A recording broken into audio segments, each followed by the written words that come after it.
Hey everyone, quick little video. I'm going to a tournament on Saturday, which is going to be my first competitive event since, I think, the beginning of COVID. Definitely the beginning of COVID.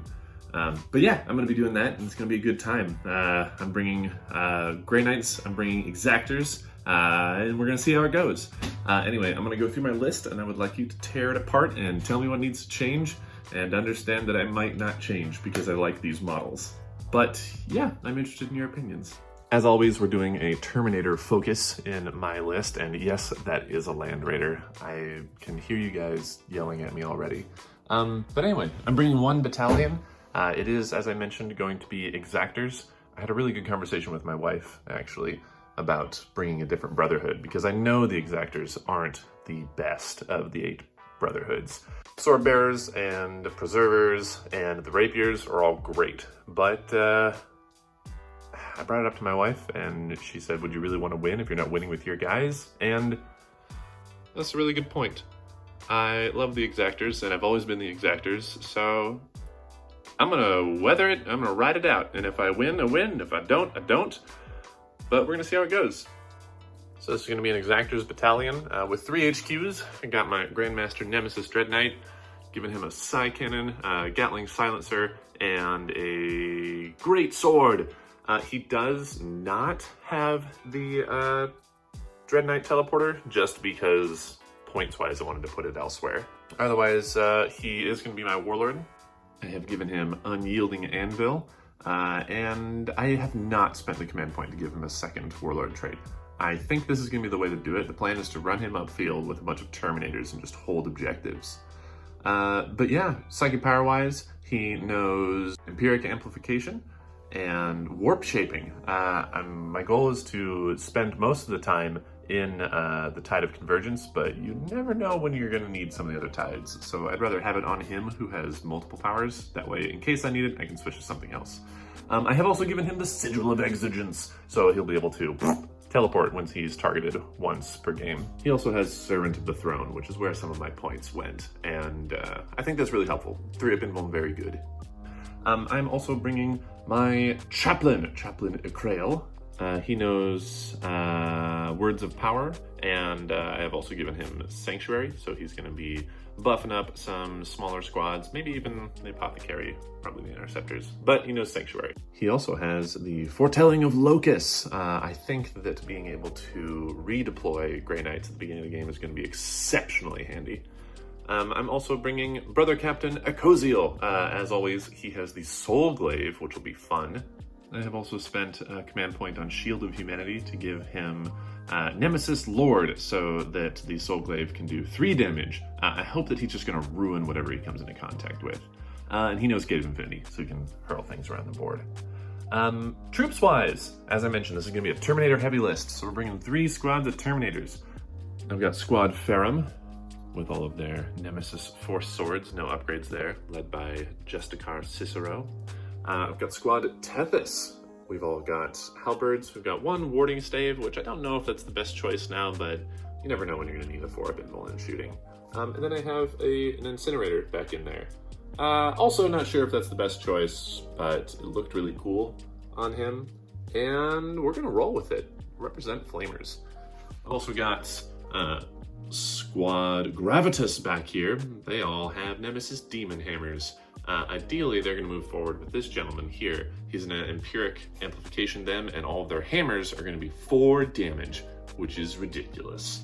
Also, that would make Exigenz's Soul Glaive do 4 damage, which is stupid. Elites-wise, I've got the 7th Brotherhood Ancient, and I've given him the Banner of Refining Flame. So I have a fun little combo with this. The banner gives him a psychic action, Refining Flame, which allows him to do D3 mortal wounds to every enemy within 6 inches. The core book FAQ technically says that psychic actions are treated as psychic powers for all rules purposes. So I believe, and I'll ask the TO about this, but I believe you can use Powerful Adept to extend the range of the Banner of Refining Flames ability, which means it is 12 inches. D3 mortal wounds to everything. If that's the case, I think it's going to be really good. I'll talk to the TO beforehand and see if that's fine. But yeah, I've also given him, I think, Gate, just in case. You never know. I've given my Apothecary here, who these 2 are nameless, by the way, if anyone's interested. my Apothecary here, he has Nemesis Demon Hammer, obviously, and then I've also given him Vortex of Doom. Again, I'm feeling like I'm going to march him forward, just sort of a slow sort of blob with the Terminators, and he's just going to dish out 2d3 mortal wounds to whatever's in front of us. Last attack, I've got 2 squads of Interceptors, one with 10 dudes, all with Nemesis Force Swords, and then I've got one with 5 dudes with Falchions. Now, I know that Falchions aren't great, but they look rad, and I think that extra attack might help, depending on what I get paired up against. If I face, like, lots of infantry, maybe like Guard or GSC or something, I think they could do a lot of work there. Slash Tide of Convergence on 6s, they're going to be dealing mortal wounds, and if my Chaplain, there he is, gives them Words of Power, they do 2 mortal wounds on every 6. So it's giving them a lot of opportunities for attacks with that. Honestly, I'll probably throw it on the swords initially, but you never know how things are going to go. Having more Interceptors is always a good thing. And last, I have a Land Raider Redeemer. I'm not bringing the Land Raider Banisher because it's more expensive and it's worse, but Land Raider Redeemer with the Assault Cannons and a Stormbolter on top. It's gonna be weird with this one, but I have some plans because, I mean, we all know Land Raiders aren't great. I have some plans though. I'm gonna throw a squad of Terminators in there. I'm gonna throw the Banner Boy with them, and then I'm going to have the Chaplain turn 1, assuming I go first. The Chaplain is going to Sanctuary it. And if I don't get first turn, then he's just going to use Foretelling of Locust to throw the Land Raider into reserves.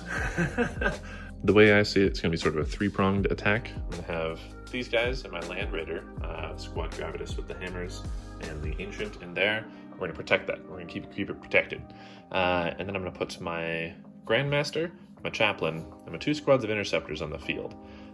Maybe alongside the Land Raider, maybe not, depending on how reserves go. But shunt one of these guys up forward, and then gate the other guy up forward with... one of them needs gate, I just realized. Koziel, you have gate. So you're going to stay on the ground too. Alright, a Koziel is going to be there too, and he's going to throw somebody who didn't get shunted upfield with gate.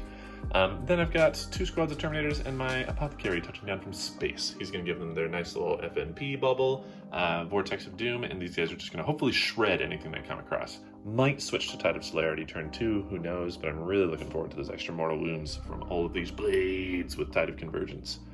But yeah, it's a pretty straightforward strategy. It's just going to be go forward, target prioritize, effectively killing vehicles and large damaging things that can take care of the Land Raider, and then just landing on objectives and staying on objectives. Some of you might notice I am not the most tactically sound Grey Knights player.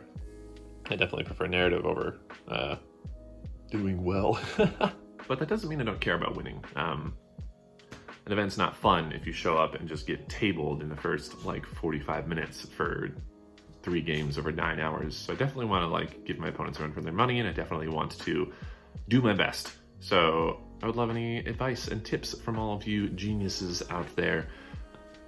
Just let me know. Tear my list apart, tear my tactics apart, and tell me what I can do better. As long as it's not bring strikes instead of Terminators, because I don't own a single strike squad. Yeah, thanks as always, everybody. I will be updating on my Instagram on Saturday about the tournament with pictures and how I'm doing and everything. So I'm going to provide a link to my Instagram somewhere in case you're interested and you can follow along on Saturday. Thanks, everyone. I'll talk to you all next week with another battle report.